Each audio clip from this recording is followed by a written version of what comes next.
Assalamualaikum warahmatullahi wabarakatuh. Izin memperkenalkan diri, nama saya Muhammad Bagas Ditya dari Universitas Jenderal Ahmad Yani. Izin mempresentasikan penelitian dengan judul optimasi suhu dan uji daya hambat bakteriosin Lactobacillus acidophilus terhadap bakteri Salmonella typhi. Demam tifoid merupakan infeksi yang disebabkan oleh bakteri Salmonella typhi. Berdasarkan epidemiologinya pada data WHO tahun 2018 di dunia kasusnya bisa mencapai 11 sampai 21 juta per tahun dengan angka kematian 128.000 sampai 161.000 per tahun. Benua dengan kasus tertinggi demam tifoid adalah benua Asia Selatan, Asia Tengah, dan Asia Tenggara dengan insidensi demam tifoid lebih dari 100 per 100.000 penduduk tiap tahunnya. Indonesia merupakan salah satu negara dari benua Asia Tenggara dengan kasus demam tifoid 800 sampai 100.000 penduduk tiap tahunnya.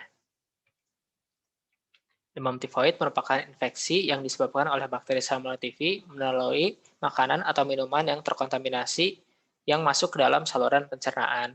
Bakteri asam laktat dapat menghasilkan antimikroba yaitu asam laktat, asam organik, hidrogen peroksida, diasetil, dan bakteriosin. Salah satu bakteri asam laktat yang merupakan mikrobiota alami di dalam saluran pencernaan manusia adalah bakteri Lactobacillus acidophilus. Bakteri ini dapat menghasilkan bakteriosin, yaitu senyawa protein antimikroba yang bersifat bakterisida atau bakteriostatik yang dihasilkan oleh spesies bakteri asam laktat. Mekanisme kerja dari bakteriosin ini, dia akan mengalami kontak dengan membran sel target patogen seperti Salmonella typhi.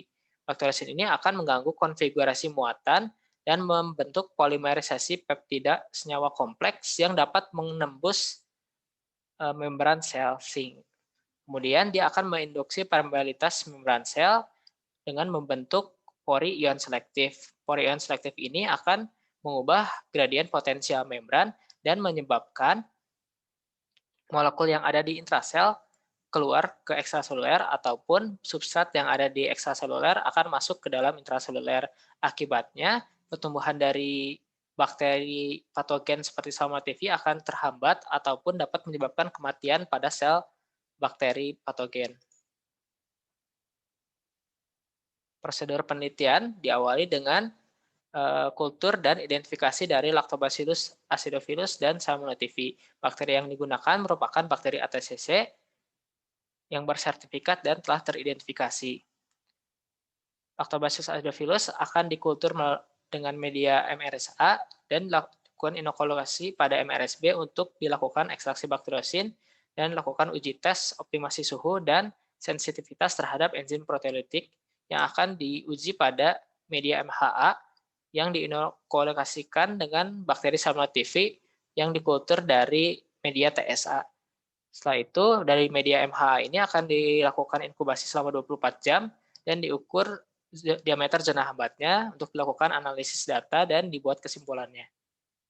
Pada uji pendahuluan, tanpa pengaturan standar McFarland dan pengaturan suhu, didapatkan diameter zona hambatnya yaitu 3 mm berdasarkan kriteria David dan Stott, ini termasuk kategori yang lemah. Kemudian dilanjutkan uji sensitivitas bakteriosin terhadap enzim proteolitik. Di sini didapatkan hasil yang negatif karena bakteriosin merupakan senyawa protein dan enzim proteolitik ini akan memecah senyawa protein tersebut sehingga menyebabkan zona hambat tersebut akan menjadi negatif. Hal ini menunjukkan bahwa zona hambat yang terbentuk disebabkan oleh aktivitas bakteriosin.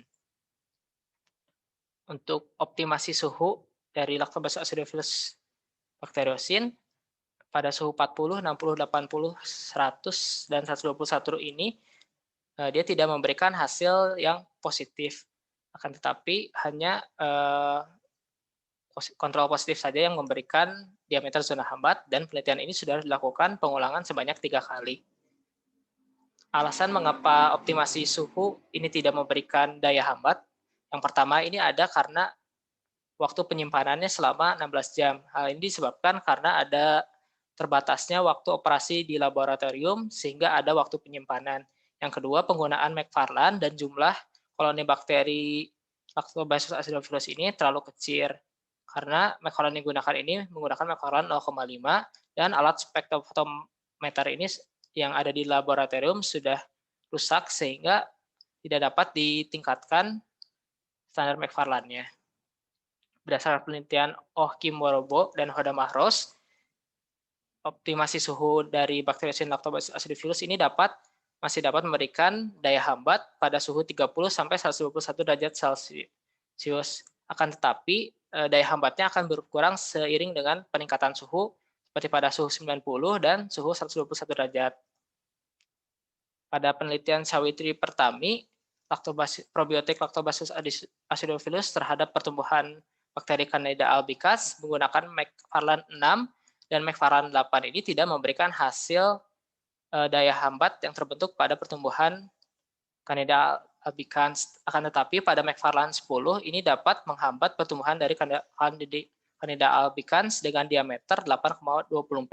Berdasarkan hal tersebut, penggunaan McFarland pada penelitian saya terlalu kecil, yaitu 0,5 setara dengan 1,5 kali 10 pangkat 8 coloniform unit per mililiter, sehingga bakteriosin yang diproduksi terlalu kecil yang mengakibatkan tidak terbentuknya zona hambat pada